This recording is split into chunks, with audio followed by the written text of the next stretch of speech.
Bonjour tout le monde. Bonjour les humains. Donc, il y a quelques semaines, pendant plusieurs semaines, on a prêché sur l'Église. Et puis, cette semaine, on avait prêché sur les 7 églises de l'Apocalypse. La semaine passée, Béa, elle nous a fait une réflexion sur la louange.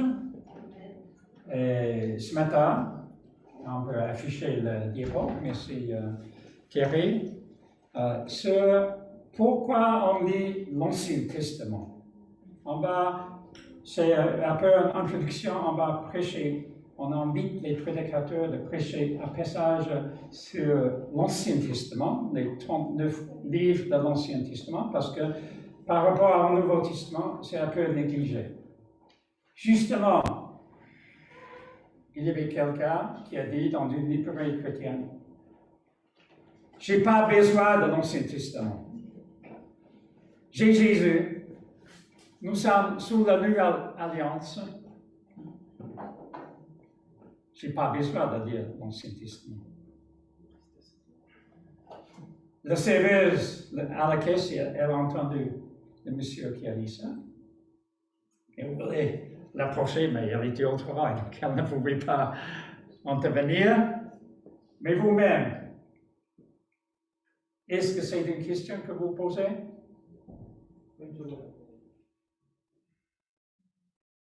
Prions. Seigneur, nous te remercions pour ta parole. Nous te remercions pour les 39 livres de l'Ancien Testament. Amen. Nous te remercions pour les 37 livres du Nouveau Testament. Amen. Nous te remercions pour ta parole, l'ensemble, la Bible, qui peut pénétrer les cœurs des hommes et des femmes aujourd'hui. Nous te remercions. Et donne chacun de nous l'écoute de ta parole, ce que tu veux nous dire à travers ta parole, surtout l'Ancien Testament. Au nom de Jésus, je te prie. Amen. Amen.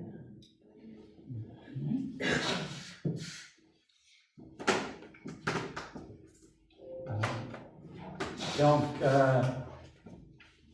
le verset clé que je vais... Tu veux un aide là? Ah, voilà, exactement. Voilà. Tu peux la laisser là. Merci, Thierry. Le verset clé pour le message de ce matin, c'est devant vos yeux. Toute écriture est inspirée de Dieu. Est utile, d'après ce verset en 2 Timothée 3,16, utile pour 4 choses. Utile pour enseigner, utile pour convaincre, utile pour corriger et utile pour nous instruire dans la justice, afin que chaque homme et chaque femme aussi soit formé et équipé pour toute œuvre bonne.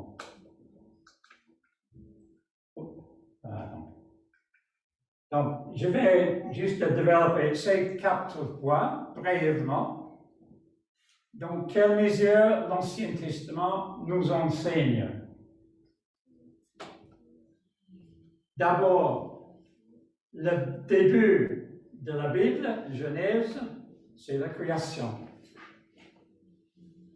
L'Ancien Testament nous enseigne sur Dieu créateur et sa création.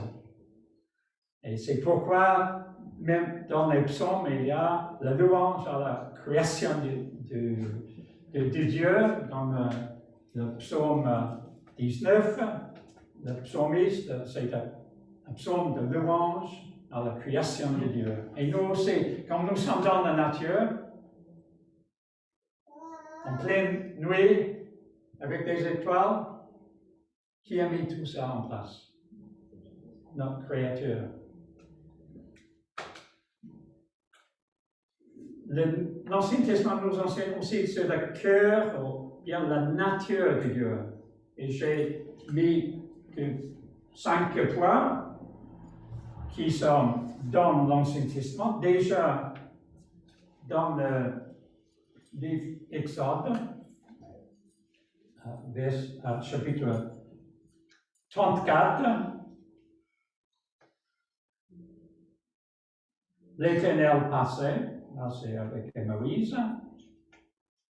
L'Éternel est un Dieu de grâce, de compassion, lent à la colère, riche en bonté et en vérité. Là, c'est la présentation de Dieu de grâce, à Dieu de compassion, à Dieu qui nous aime tellement, comme Penny vient de dire. Cet amour de Dieu nous motive à aimer les autres avec une œuvre, en son cas, à Colomiers avec une association pour porter l'amour de Dieu. Dans l'Exode chapitre 33, juste avant le 34, il y a verset 19 qui dit « Je fais grâce à qui je veux faire grâce, et j'ai compassion de qui je veux avoir la compassion. » Donc là, Dieu, il fait grâce à ceux qui croient en Jésus-Christ. Il nous a fait grâce. On ne peut pas discerner toute la volonté de Dieu, pourquoi il m'a choisi, pourquoi il vous a choisi. Mais là, c'est la souveraineté de Dieu, c'est un grand sujet, et il est présenté déjà dans l'Ancien Testament. Il est bon. La semaine passée, Béa nous a amené dans la louange, comme je viens de dire. C'est la bonté de Dieu. Il est bon de louer Dieu, de remercier Dieu pour sa bonté. Et le psaume 136, chaque deuxième verset, on remercie Dieu car sa bonté, Dieu a toujours, éternellement. Un autre aspect du caractère de Dieu qui est enseigné, c'est la sainteté de Dieu. Il est décrit dans Lévitique chapitre 20, « Vous serez saints parce que moi, je suis saint, vous, l'Éternel, et je vous ai séparés des autres nations, au peuple, afin que vous m'apparteniez. » Donc, là, ce verset a été repris dans le Nouveau Testament. Il veut que nous aussi, nous soyons saints, comme lui, il est saint. Et finalement, un 5e point du caractère de Dieu, et sa justice, l'Éternel est juste dans toutes ses voies. En lisant les psaumes et d'autres passages dans l'Ancien Testament, on peut apprendre beaucoup de choses sur le caractère de Dieu. Tu peux avancer peut-être? Voilà. Donc, quoi l'Ancien Testament nous convainc? Moi, j'avais en tête, il nous convainc du péché. Parce qu'il y a des passages très longs, les rois, par exemple, les rois d'Israël qui étaient, dans un premier temps, ils étaient saints, mais ils ont tombé, même Salomon, à la fin de sa vie, il est tombé, il avait beaucoup de femmes, et puis il avait la chute d'Israël. Donc, l'Ancien Testament nous convainc que l'homme est pécheur.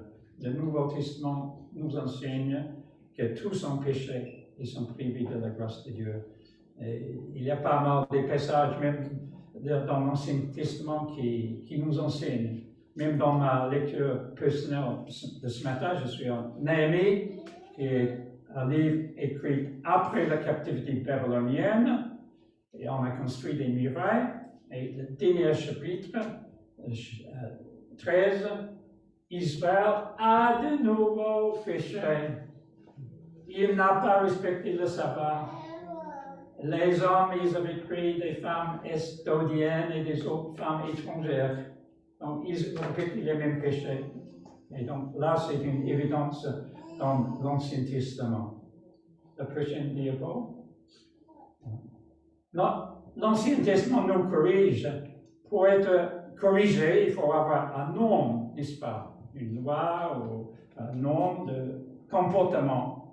Et il y a deux aspects qui me viennent à l'esprit. Il y a les 10 commandements, ou tous les commandements, et l'essentiel des 10 commandements, ou les commandements, il y avait dans le Nouveau Testament une question: quel est le plus grand commandement?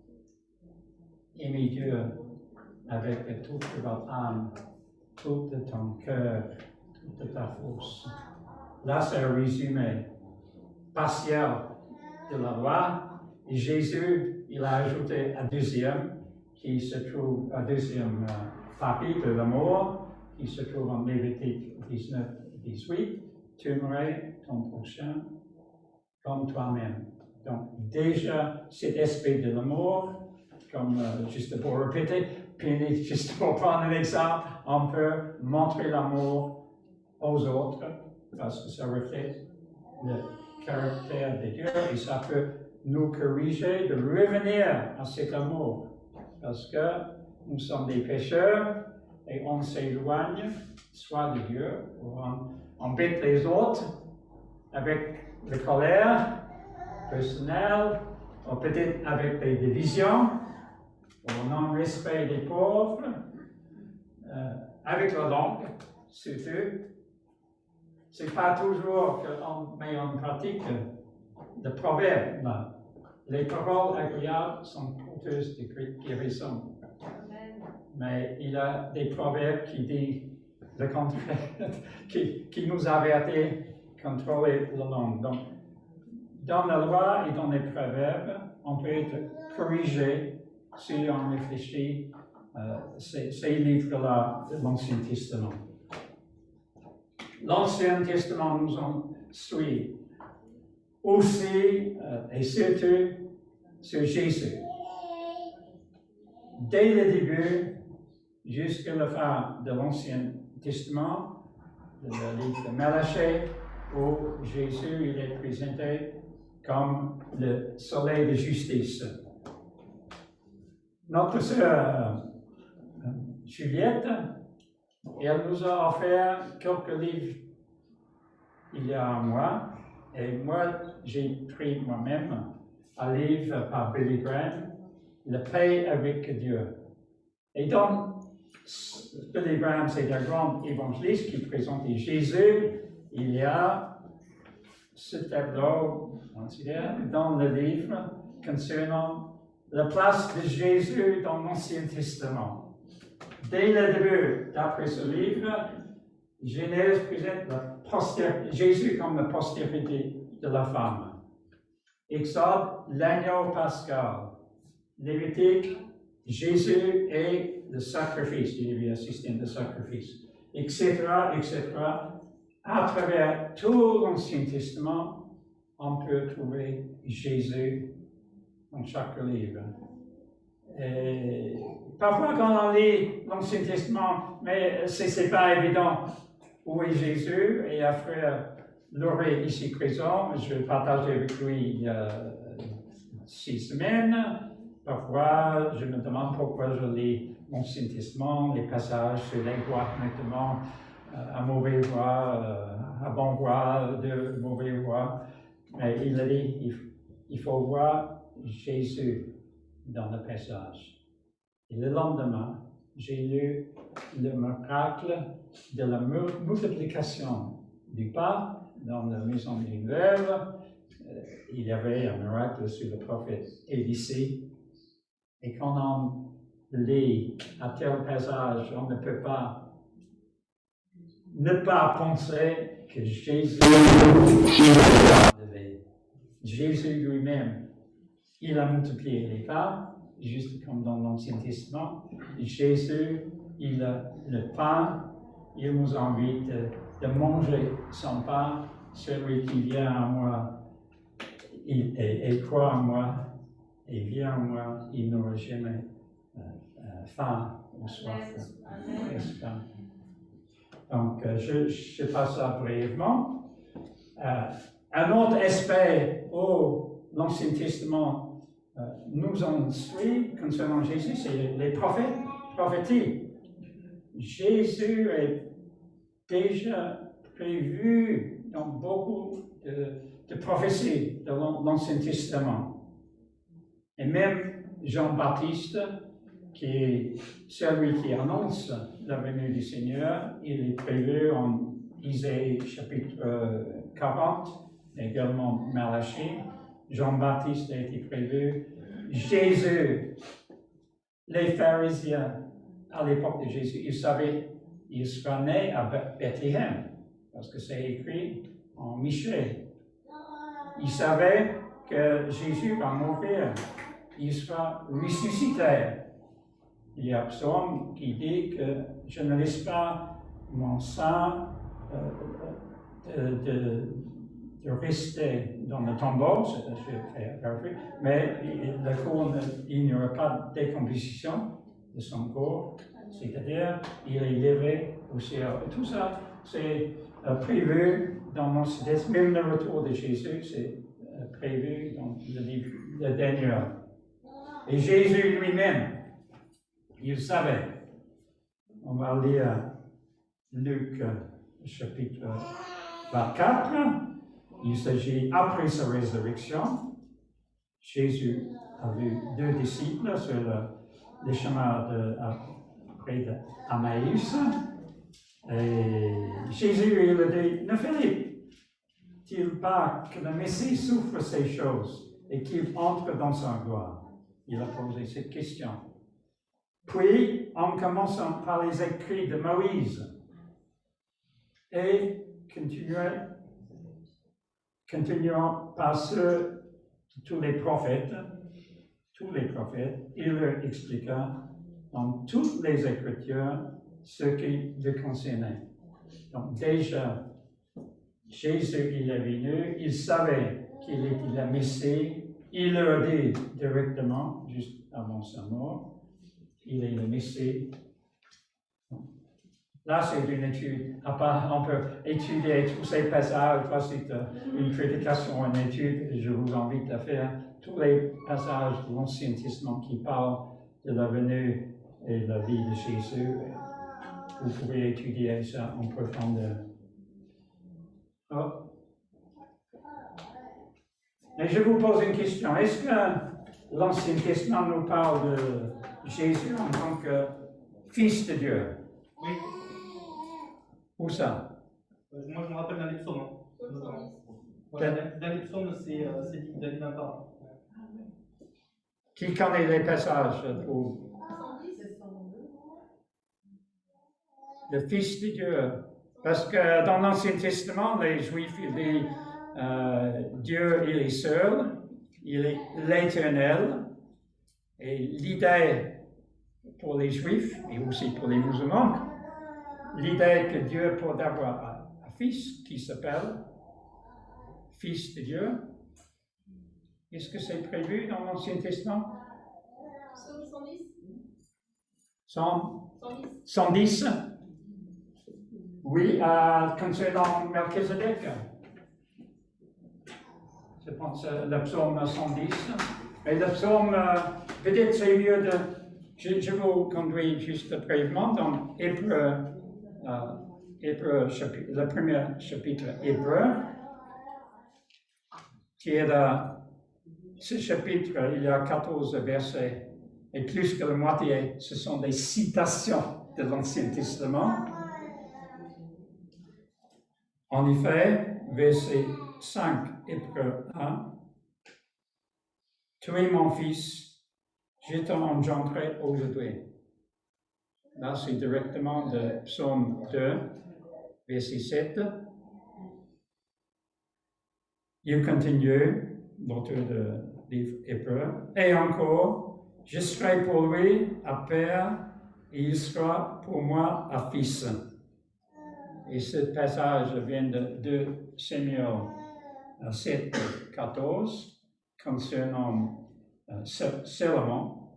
Mais l'application dans le Nouveau Testament, c'est Dieu le Père et Jésus sera un fils pour moi. Le psaume, peut-être,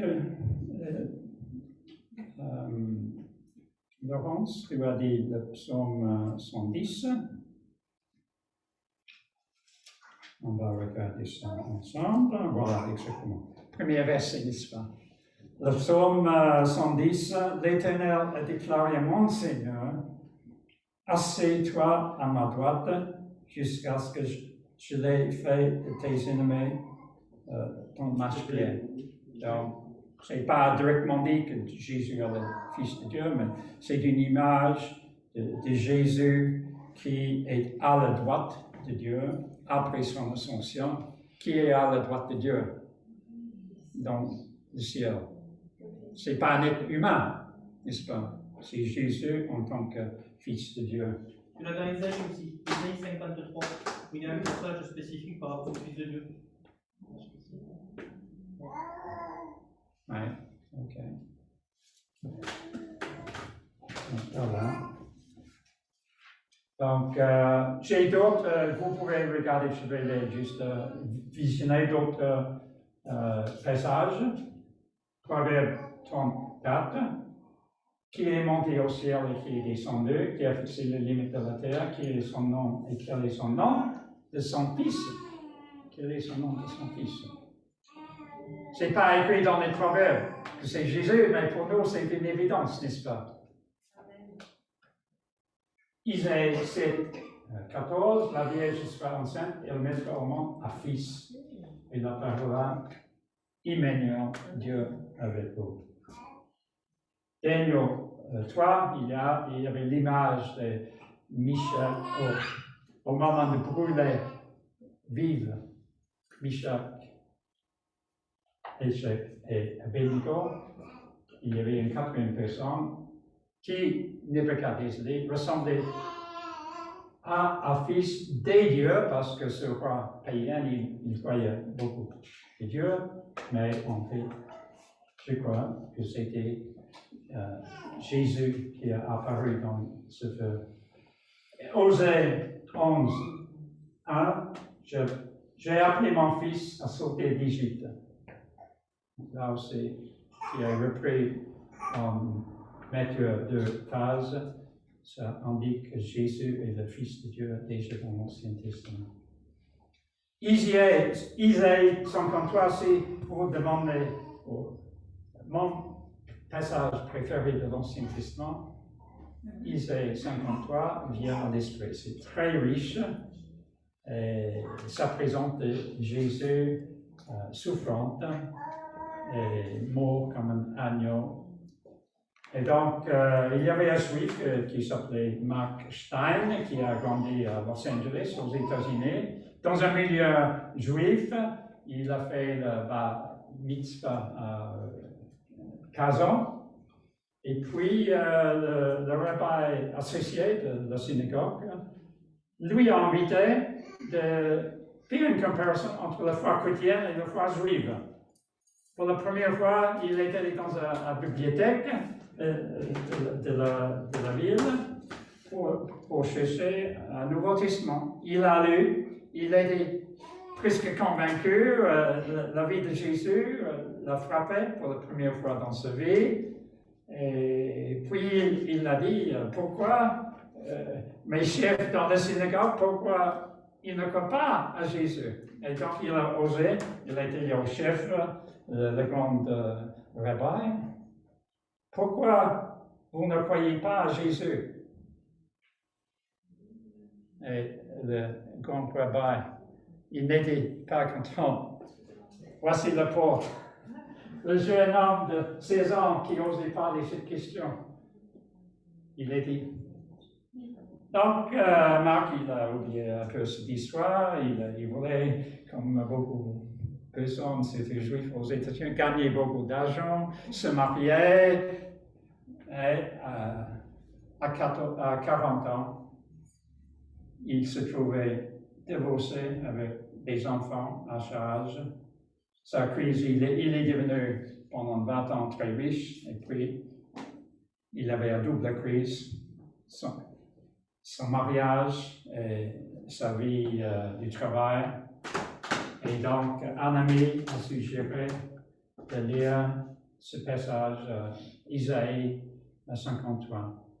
Et il a découvert que la punition qu'il méritait. C'était sur les épaules de Jésus dans ce passage, et c'est lui qui guérit pour ses péchés.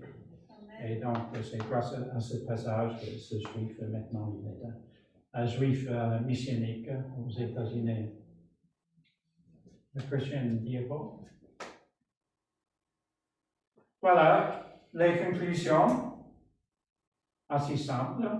L'Ancien Testament mérite d'être lu et médité, car il enseigne, convainc, corrige et instruit, d'après 2 Timothée 3,16. Il révèle Dieu, sa nature, il révèle Jésus-Christ en tant que Fils de Dieu,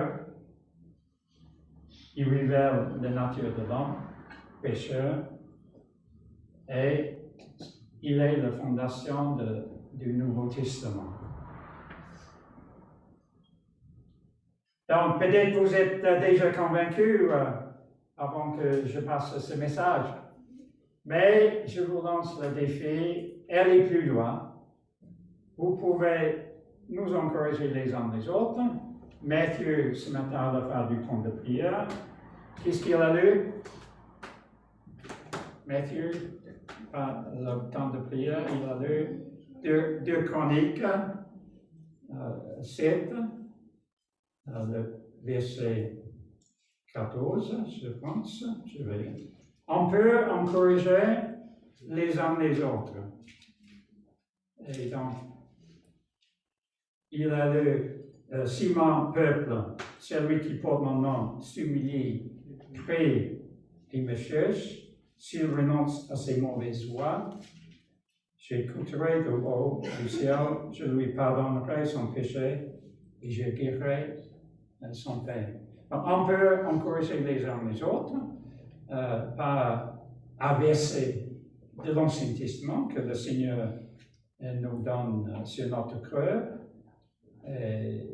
Ce mercredi soir, dans le rime de prière, il y avait quelqu'un ici présent, Agathe, qui nous a encouragés par un verset de l'Ancien Testament. Et j'invite Agathe à avancer et juste très brièvement nous encourager par l'encouragement que tu nous as encouragé mercredi soir. Merci, Agathe. Okay. D'accord. Bonjour. Merci au Seigneur de me donner encore cette occasion de pouvoir témoigner de lui, car c'est vraiment un grand privilège de pouvoir témoigner de sa personne, de qui il est et de ce qu'il fait. Amen. Donc, mercredi soir, j'ai pu partager ce petit témoignage, un témoignage d'action de grâce envers Dieu au moyen de sa parole. En fait, je cherchais le Seigneur pour un sujet précis, et j'ouvre ma Bible et je tombe dans le livre des Proverbes, au chapitre 5 et au verset 21, un verset que j'ai déjà lu nombre de fois et que j'ai même souligné, mais que j'avais un petit peu égaré, disons. Et donc, en ouvrant la Bible, je tombe sur ce verset, je le lis à nouveau, et c'est comme si tout était nouveau, tout d'un coup, comme ça. Ce verset s'est mis en lumière, et ce verset dit « Toutes les voies de l'homme sont devant les yeux de l'Éternel, qui aplanit toutes ses routes. » Évidemment, ce verset a touché profondément mon cœur, parce que mon cœur était un petit peu, non pas à la dérive, mais enfin en recherche. Et j'ai été vraiment bénie par ce verset qui m'a tout d'un coup éclairée et qui m'a fait dire Mais Seigneur, oui, tu connais tout de ma vie, tu sais tout, tu sais toutes choses. Tu sais le commencement, la fin, etc. Et donc je suis restée un moment à méditer sur ce verset, et d'où est sortie une prière au Seigneur. J'ai dit, Seigneur, merci de ce que tu connais ma vie, tu me vois.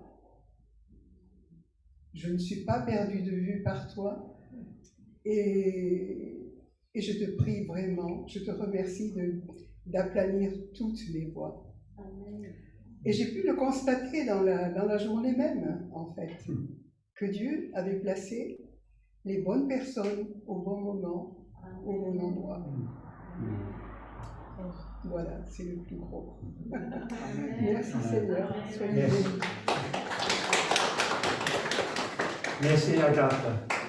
Donc, je vous lance le défi, soit de lire l'Ancien Testament systématiquement, on peut le faire dans 12 mois si on lit 3 chapitres par jour, ou bien plonger en profondeur sur les psaumes, par exemple, ou les proverbes, vraiment méditer et encourager les uns les autres à travers des versets que le Seigneur met sur votre cœur. Donc, je vais terminer dans la prière en priant Romains 15, verset 4 qui est affiché. Oui, Seigneur, nous te remercions que tout ce qui a été écrit d'avance a été écrit pour notre instruction, pour notre enseignement, pour nous convaincre du péché. C'est à travers du Saint-Esprit, mais il était déjà présent dans l'Ancien Testament, nous te remercions.